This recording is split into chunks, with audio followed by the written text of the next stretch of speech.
যে স্বয়ম্ভু মনুৰ পুত্ৰ প্ৰিয়ব্ৰত আছিলে। প্ৰিয়ব্ৰতৰ পুত্ৰৰ নাম হ'ল অগ্নিদ্ৰ। অগ্নিদ্ৰৰ পুত্ৰৰ নাম হ'ল নাভি। আৰু সেই নাভিৰ পুত্ৰ ঋষভ ভগৱানৰ অৱতাৰ। আৰু তেওঁৰ পৰা পুত্ৰ 100 জন্ম হলে।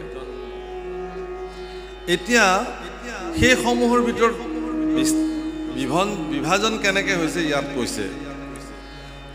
আৰ শ্ৰেষ্ঠ ভৈলা ভৰত পৰম ভাগবত, যাৰ নামে খ্যাতি যিটো ভাৰত বৰিষ। সেই তেওঁলোকৰ পুত্ৰসমূহৰ ভিতৰত শ্ৰেষ্ঠ পুত্ৰগৰাকীৰ নাম হ'ল ভৰত, যাৰ নামেৰে ভাৰতবৰ্ষ খ্যাতি হৈছে। হে ৰাম দেখিলা বিষয় সুখ বিস্তাৰ সদৃশ, তৰুণ কালতে মাধৱক মনে ধৰি, তপোবনে কচিতে আৰাধিলা হৰি। ৰাম তিনি জন্মে লভিলন্ত ভগৱন্ত গতি, আউৰ নৱজন ভৈলা নৱদ্বীপপতি। তেওঁ গোটেই জীৱন পৰৱৰ্তী সময়ত গৈ তেওঁ তপস্যা সাধন কৰি অৰণ্যত সাধক হৈ থাকিল।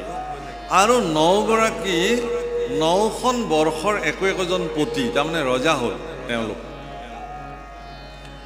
হে ৰাম একাধিক 80 জন ভৈলা দ্বিজ প্ৰায়, থাকিলা লোকত কৰ্মকাণ্ড প্ৰৱৰ্তাই। 81 জন কৰ্মকাণ্ড ব্ৰাহ্মণ হ'ল, তেওঁলোকে কৰ্মকাণ্ড প্ৰৱৰ্তালে জগতত। কিমান হ'ল? 81 আৰু সিফালে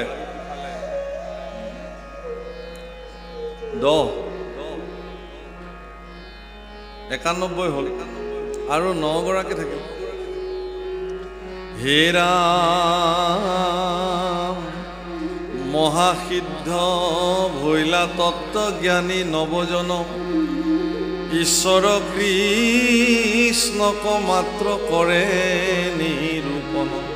আৰু 9গৰাকী পৰম সিদ্ধ পুৰুষ হৈ গ'ল, কেৱল ঈশ্বৰ কৃষ্ণক বাহিৰে বেলেগক তেওঁলোকে আৰু নভজে। 9গৰাকী সিদ্ধ পুৰুষ। হে ৰাম সবে দিগম্বৰ ব্ৰহ্ম বিদ্যা বিশাৰদ, শুনাতা সম্বাৰ নাম হুয়ানি শবদ। আর কবি হবি অন্তরিক্ষ পিপ্পলায়ন, আবির্ভূত্র নামে আর ঋষভ নন্দন। প্রবুদ্ধ দ্রমিল কর ভাজন সমখ, এহি নবসিদ্ধ সদা নেৰে হৰিযশ।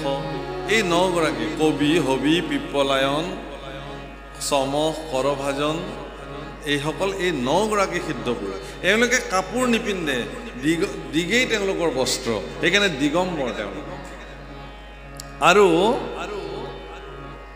কোনো জীৱৰ প্ৰতি এওঁলোকে হিংসা নকৰে, ঈশ্বৰৰ বাহিৰে বেলেগক নেদেখে।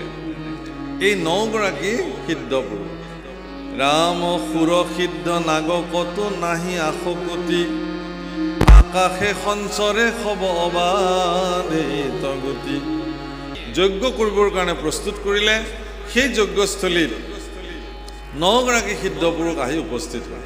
আৰু সেই 9গৰাকী সিদ্ধ পুৰুষৰ শৰীৰৰ পৰা কৌটি সূৰ্যসম পোহৰ জাজ্জল্যমান অৱস্থাত তেওঁলোকক দেখিলেই মানুহৰ শ্ৰদ্ধা জন্মে। তেওঁলোকক দেখাৰ লগে লগে ঋত্বিজ, ব্ৰাহ্মণ, পুৰোহিত সকলোবিলাক থিয় হৈ তেওঁলোকক সেৱা জনালে। আৰু তাকে দেখি ৰজা নিমিও সিংহাসনৰ পৰা উঠি নৱসিদ্ধক প্ৰণিপাত জনালে। তেওঁ জানিলে যে এই 9গৰাকী পুৰুষ সাধাৰণ পুৰুষ নহয়। প্ৰভুসকল, ইয়াৰ পিছত তেওঁলোকে 9গৰাকী সিদ্ধ পুৰুষৰ পৰিচয় মহাৰাজে প্ৰাপ্তি হ'ল। আৰু 9গৰাকী পুৰুষকে ৰজাই 9টা বিশেষ প্ৰশ্ন নিবেদন কৰিলে। আৰু এই 9টা প্ৰশ্ন সম্পৰ্কে যিসকলে জানে তেওঁলোকে সমগ্ৰ শাস্ত্ৰৰ তত্ত্ববেত্তা হিচাপে পৰিচিত। ইয়াৰে ভিতৰত প্ৰথম প্ৰশ্নটো কি জানে? মই সামৰি আহিছোঁ, চমুৱাই আহিছোঁ, সেইকাৰণে প্ৰথম প্ৰশ্নটো হ'ল আত্যন্তিক সুখ কি? আত্যন্তিক সুখৰ উত্তৰ ইয়াতে কি বুলি দিছে? ভয়হীন হৃদয়খনকে আত্যন্তিক সুখ বোলে। কেতিয়া হয় ভয়হীন হৃদয়? যেতিয়া মানুহে ঈশ্বৰৰ অভয় চৰণত সমৰ্পিত কৰে নিজকে, যাক শৰণ বুলি কয় ব্যৱস্থা। অভয় চৰণে শৰণ পখিলো, হৰি হৰি হৰি হৰিয়ে দিও মোক তোৱা পদছায়া তলে ঠাই। ভগৱান শ্ৰীকৃষ্ণৰ চৰণ বিৰল চৰণ প্ৰভুসকল। 5টা বিশেষ চিহ্ন ভগৱানৰ চৰণত অংকিত হৈ আছে। ধ্বজ এখন পতাকা, বজ্ৰ ইন্দ্ৰৰ হাতত থকা অস্ত্ৰ, অংকুশ হাতীক চলোৱা অস্ত্ৰ, যৱ এডাল ধানৰ শিৰ আৰু পদ্ম এটা পদুম ফুল। এই 5টা চিহ্ন বিশেষ পঞ্চতত্বৰ প্ৰতীক। এই পঞ্চচিহ্নৰ এনেকুৱা তত্ত্ব আছে যিবিলাক কেৱল ভজন তত্ত্বতহে পৰ্যালোচনা কৰা। এগৰাকী সুদৃঢ় গুৰুৰ স্থানত বহি থকা গুৰু যদি হয়, সঁচাকৈ ঈশ্বৰ যদি সকলো সংশয় তেওঁ দূৰ কৰিব খোজে, তেতিয়াহ'লে ঈশ্বৰৰ চৰণ যুগলত থকা এই 5টা চিহ্নৰ সঠিক ব্যাখ্যা, তত্ত্ব সম্মিলিত ব্যাখ্যা শিষ্যক কৈ পেলাই ঈশ্বৰৰ চৰণ যুগল শিষ্যৰ হৃদয়ত অংকন কৰি চৈতন্য কৰাব পাৰিব লাগিব। তেতিয়াহে তেওঁ গুৰুস্থানত বহিব পাৰিব। সেইকাৰণে ভক্তসকলে ভগৱানৰ ৰূপ চিন্তা কৰিবলৈ যাওঁতে প্ৰথমতে ঈশ্বৰৰ চৰণ যুগলত থকা এই পঞ্চচিহ্ন প্ৰথমতে ধ্যান কৰি লয়। হে প্ৰভুসকল, ঈশ্বৰৰ চৰণ যুগলত আশ্ৰিত হ'লে মৃত্যু ভয়ৰ পৰা গুচি যায়। যাৰ মৃত্যু ভয়ে নাই তেওঁ ভয়হীন অন্তৰ হ'বই। গতিকে ঈশ্বৰৰ দুখানি অভয় চৰণত শৰণাপন্ন হোৱাকে আত্যন্তিক সুখ বোলে। বুজিলেনে? আত্যন্তিক সুখ মহাপুৰুষ মাধৱদেৱৰ ভাষা। আত্যন্তিক সুখ তুজু পদ সেৱা, হৰি হৰি হৰি হৰিয়ে সেৱা পৰি হৰি শিশুষে ভৈলো বঞ্চিত। হে ভগৱান, তোমাৰ চৰণ সেৱা কৰাটোৱেই জীৱনৰ আত্যন্তিক সুখ। আৰু সেই সেৱা মই নকৰিলোঁ, তোমাৰ চৰণৰ সেৱা মোক কোনেও দেখুৱাই নিদিলে, যাৰ কাৰণে মনুষ্যৰ দৰে এটা দুৰ্লভ জন্ম প্ৰাপ্তি হোৱাৰ পিছতো হৰিৰ চৰণ সেৱাৰ পৰা বঞ্চিত হৈ আত্যন্তিক সুখ কি পৃথিৱীত নাজানে। ইয়াৰ ব্যাখ্যা বহুত, 7 দিন 7 ৰাতি কৈ থাকিলেও প্ৰভু শেষ নহ'ব। সময়ে তাগিদা কৰিছে, গতিকে আজি আৰু সেই প্ৰসংগলৈ নাযাওঁ। কিন্তু মহাৰাজ নিমিয়ে যিসমূহ প্ৰশ্ন ইয়াত নিবেদন কৰিছে, সেই প্ৰশ্নসমূহ আপোনালোকে এবাৰ শুনিব। হীৰা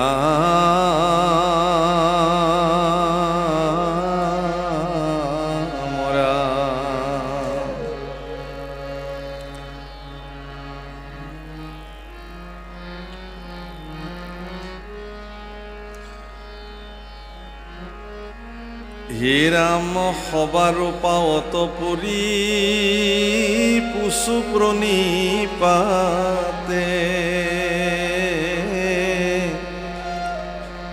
কোন আত্যন্তিক সুখ কহিও আমাতে। হে ৰাম অসাৰ সংসাৰ যত নাহি একো সিদ্ধি, ভকতৰ সংগ অৰ্ধক্ষণে নবনি পৃথিৱীত এনেকুৱা সুখেই নাই যাক ভকতৰ সংগ সুখৰ লগত তুলনা কৰিব পাৰি। আজি যে আপোনালোক একেলগে ভকতৰ সংগত বহিছে, ইয়াত বহি যি সুখ জীৱনত প্ৰাপ্তি হৈছে, এই সুখ পৃথিৱীৰ কোনো সুখৰ লগত তাক তুলনা কৰিব নোৱাৰি। অনুভৱৰহে কথা দেই। কিছুমানৰ মতে আকৌ এনেকুৱাও হ'ব পাৰে, বৰ কষ্টকৈ বহি থাকিলোঁ গৰমখনত, কেতিয়া শেষ হয় তাকে বাট চাই থাকিলোঁ, এনেকুৱাওতো হ'ব পাৰে। সেইফালেও ৰেডি হৈছে, যাবলৈও মাইকত ঘোষণা দিছে, উঠিও যাবলৈ বেয়া লাগে, অনুকষ্ট পাইছে, এনেকুৱাও হ'ব পাৰে। আৰু কিছুমানৰ মনত এনেকুৱাও হ'ব পাৰে যে আজিৰ সাজটো নেখালেও একো নহয়, কিন্তু এই কৃষ্ণ কথাখিনি কৰ্ণ কুশলেৰে পান নকৰিলে জীৱনৰ বহু বস্তু হেৰাই যাব। লাগিলে অকণমান পলমকেই খাম, কিন্তু এইখিনি শেষ কৰিম। ভাৱনাৰ ওপৰত নিৰ্ভৰ কৰে। সেইকাৰণে কৈছে ভক্তৰ সংগ পৃথিৱীত কোনো সুখেই যাক তুলনা কৰিব নোৱাৰি। হে ৰাম কোনোবা ৰহস্য ধৰ্ম কহিও তাক, জাত তুষ্ট হুয়া হৰি দেন্ত আপোনাক। ৰহস্য ধৰ্ম সম্পৰ্কে মই জানিব খুজিছোঁ, হে নিমি, হে নৱসিদ্ধ, মই ৰহস্য ধৰ্ম সম্পৰ্কে জানিব খুজিছোঁ। যিটো ৰহস্য ধৰ্ম কৰিলে ভগৱানে নিজকে সমৰ্পণ কৰি দিয়ে ভক্তৰ ওচৰত। নামঘোষাত খুব ধুনীয়া এটা ইংগিত দি থৈছে মানুহবোৰে, ৰাম নাম নিগম ৰহস্য। কোনোবা ভকতক কোনোবাই সোধে, বাপ এইটো নিগম ৰহস্য কি? এইবোৰ এনেকে ক'ব নোৱাৰি, বহুত গোপন কথা। ৰাম নাম নিগম ৰহস্য, যাৰে নাম তাকে কৰে বৈশ্য। সেইটোৱে ৰহস্য, বেলেগ ৰহস্য নাই। যাৰ নাম তাকে বৈশ্য কৰিব পৰা যায়, এইটোৱে নিগম ৰহস্য ৰাম নামৰ। সেই ৰহস্য ধৰ্ম কি মই জানিব খুজিছোঁ, তোমালোকে মোক কোৱা।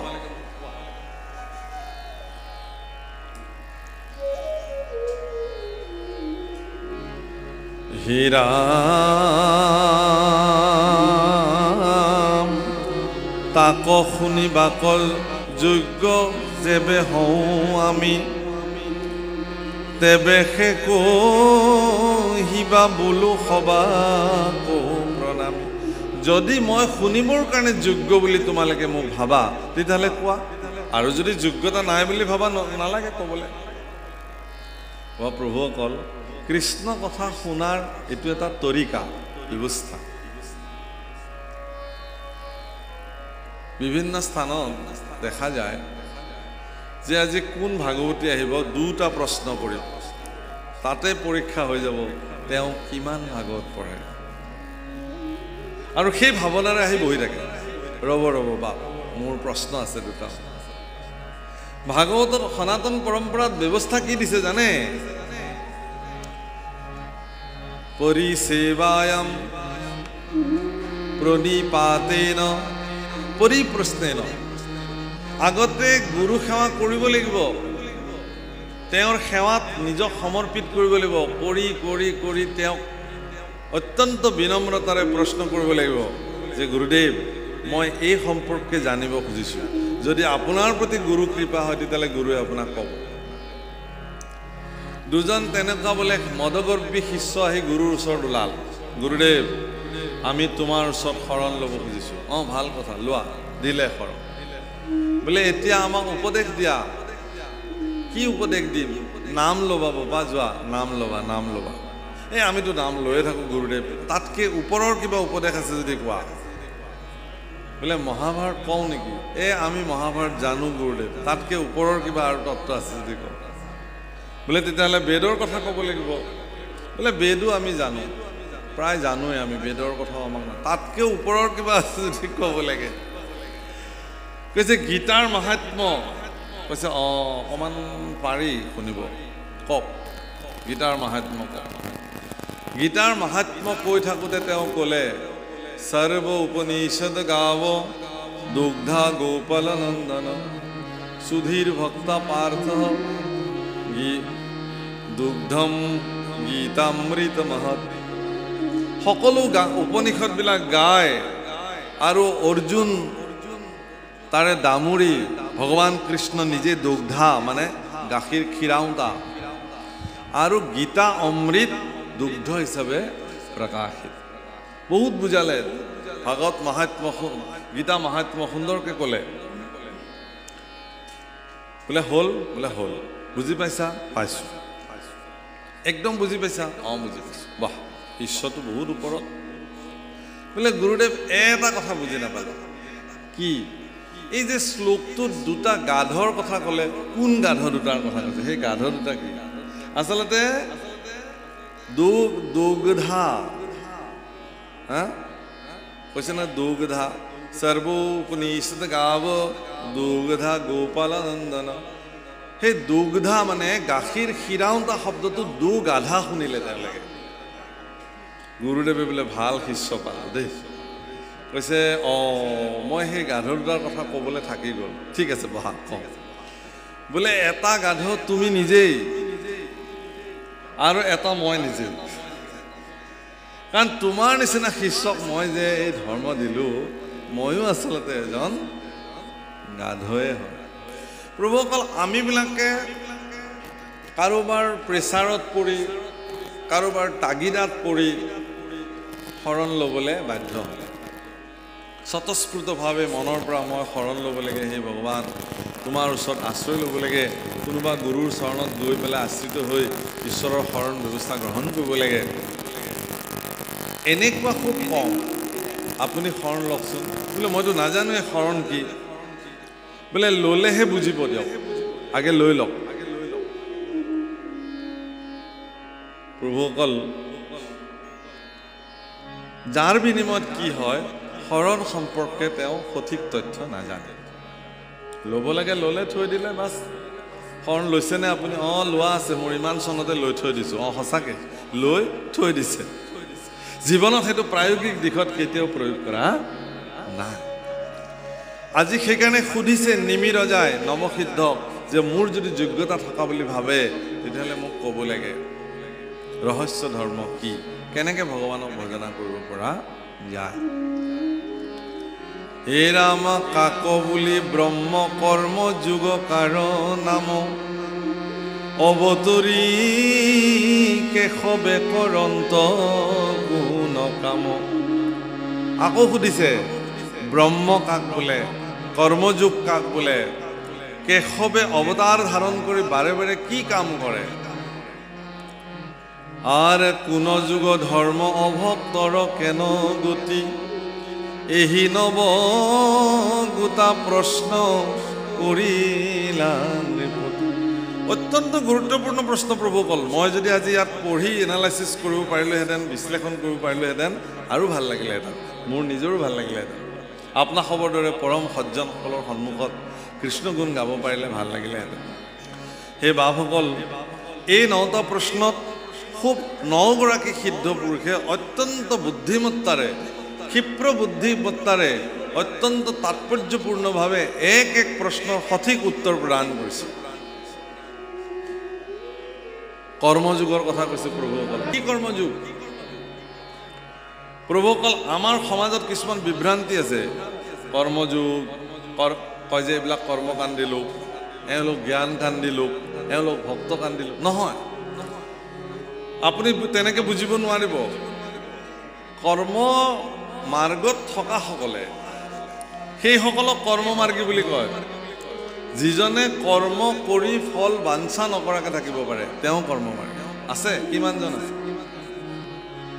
কিমান আছে পৃথিৱীত? সেই কথা বৰ্ণন হৈছে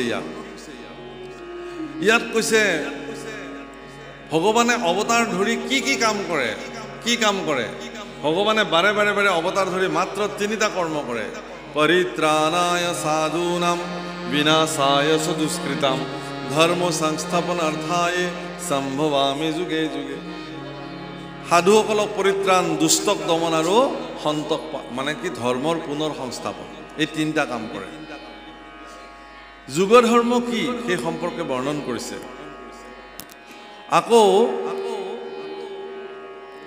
অভক্তসকলৰ গতি কি সেই সম্পৰ্কেও সুন্দৰ বৰ্ণন কৰিছে। এই 9টা প্ৰশ্ন ইয়াৰ পিছত খুব সুন্দৰকৈ বৰ্ণন হ'ব।